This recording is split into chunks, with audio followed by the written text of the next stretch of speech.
নমস্কার বন্ধুরা, স্বাগত তোমাদের প্রিয় চ্যানেল বাংলার জব অ্যান্ড জিকে হবে। ডব্লিউবিএসএসসি গ্রুপ সি এবং ডি এর যে আমরা ক্লাস শুরু করেছি, আজকে তার 17 নম্বর ক্লাস। যে সমস্ত বন্ধুরা এখনও আগের ক্লাসগুলো ডেকে উঠতে পারোনি, অবশ্যই প্লে লিস্টে গিয়ে ভিডিওগুলো দেখে নিও। তোমাদের পরীক্ষার জন্য অবশ্যই তোমরা উপকৃত হবে। তো দেরি না করে শুরু করা যাক আজকের প্রথম প্রশ্ন। এবিসি এর পুরো নাম কী?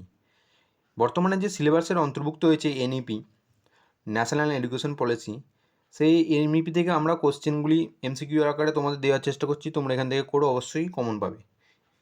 তো অপশানগুলি হলো academic, bank of credit, academic basis course, applied bank of curriculum, advance board of class. তো এখানে রাইট আনসারটি হয়ে যাবে academic bank of credit. Next question, NEP থেকেই আরও একটি কোশ্চেন।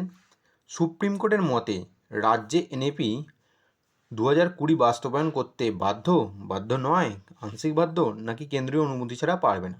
তো বন্ধুরা তোমরা উত্তর দেওয়ার চেষ্টা করো এবং পরিশেষে বলবে তোমরা কে কত পেলে। তো এখানে রাইট আনসারটি হয়ে যাবে অপশান বি, বাধ্য নয়। নেক্সট কোশ্চেন, রক্ত জমাট বাঁধার জন্য কোন ভিটামিনের উপস্থিতি আবশ্যক? Vitamin A, vitamin B, vitamin C, নাকি ভিটামিন কে? রক্ত জমাট বাঁধার জন্য অবশ্যই অপশান ডি, ভিটামিন কে এর আবশ্যক। এখান থেকে আরও কোশ্চেন আছে যে কোন ভিটামিনের অভাবে কী রোগগুলি হয়, অবশ্যই সেগুলোও দেখে রাখো। যেমন ভিটামিন এর অভাবে রাতকানা, এবং ভিটামিন ডি এর অভাবে রিকেট, এবং ভিটামিন বি এর অভাবে বেরিবেরি, এবং ভিটামিন সি এর অভাবে স্কারবি। এগুলো আমাদের জেনে রাখতে হবে। আজকে 4 নম্বর প্রশ্ন, হেপাটাইটিস রোগের কারণ হলো ব্যাকটেরিয়া, ভাইরাস, প্রোটোজোয়া, নাকি ছত্রাক? এবং সঠিক উত্তরটি এখানে হয়ে যাবে অবশ্যই ভাইরাস। নেক্সট কোশ্চেন, ব্যারোমিটার কে আবিষ্কার করেন? আবিষ্কার সংক্রান্ত প্রশ্ন আসবে এ বর্তমানে যে সিলেবাস চেঞ্জ এখানে বলা হয়েছে। অপশানগুলি হলো William Stanley, William Hosley, Torricelli, Walter Reed. তো রাইট অ্যান্সারটি এখানে হয়ে যাবে অপশান সি, টর্সেলি। পরবর্তী প্রশ্ন, মডার্ন কম্পিউটার সায়েন্সের জনক কাকে বলা হয়? অপশানগুলি হলো Charles Babbage, Alan Turing, James Gosling, Bill Gates. তো এখানে রাইট অ্যান্সারটি হয়ে যাবে অপশান বি, অ্যালান টুরিং। এমনি আমরা সাধারণত জানি যে কম্পিউটারের জনক চার্লস ব্যাবেজকে বলা হয়, কিন্তু মডার্ন কম্পিউটার সায়েন্সের জনক বলা হয় অ্যালান টুরিংকে। পরবর্তী প্রশ্ন, নিম্নলিখিত কোন উপাদান দ্বারা প্রথম প্রজন্মের কম্পিউটার তৈরি করা হয়েছিল? ইন্টিগ্রেটেড সার্কিট, ট্রানজিস্টর, ভিএলএসআই, নাকি মাইক্রো প্রসেসর? তো এখানে রাইট অ্যান্সারটি হয়ে যাবে ভ্যাকুয়াম টিউব। এখানে অপশানগুলির মধ্যে ভ্যাকুয়াম টিউব কোনোটাই নেই, কিছু ভুল হয়েছে মনে হয়। তো উত্তরটা হবে ভ্যাকুয়াম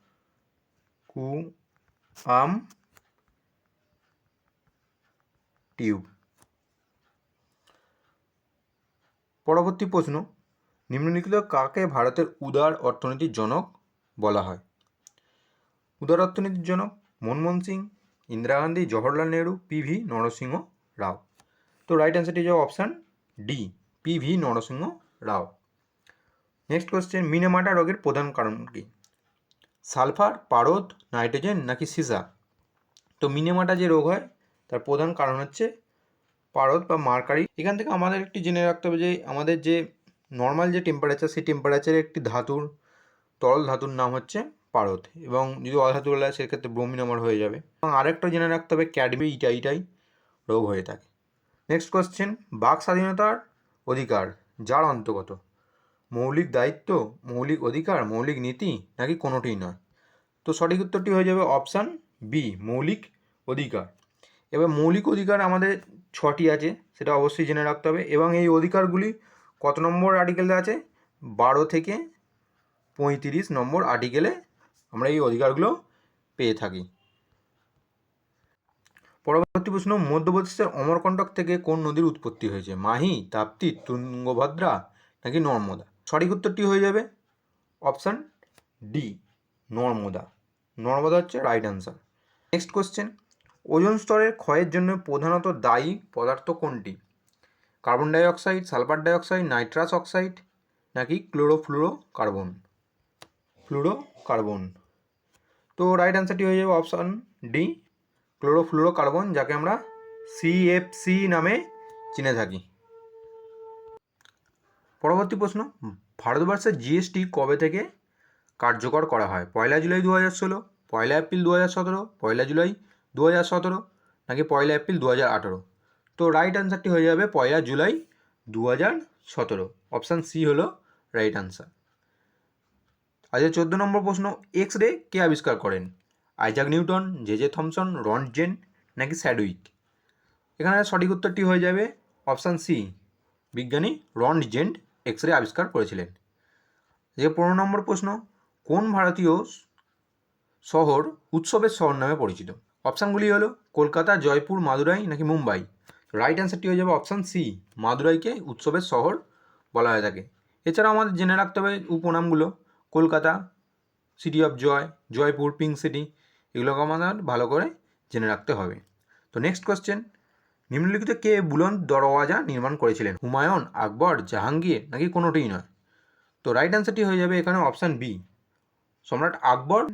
17 নম্বর প্রশ্ন, বর্তমানে পশ্চিমবঙ্গে মহিলা কমিশনের চেয়ারপারসন কে?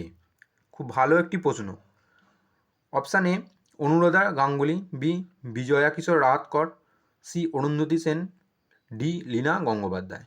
রাইট অ্যান্সারটি হয়ে যাবে অপশান ডি, লীনা গঙ্গোপাধ্যায়। যেহেতু এটা পশ্চিমবঙ্গে বলেছে অবশ্যই এটা লীনা গঙ্গোপাধ্যায় হবে। এবং যদি এটা জাতীয় মহিলা কমিশনের চেয়ারপারসন হতো অবশ্যই এখানে বিজয়া কিশোর রাহাতকর হতো।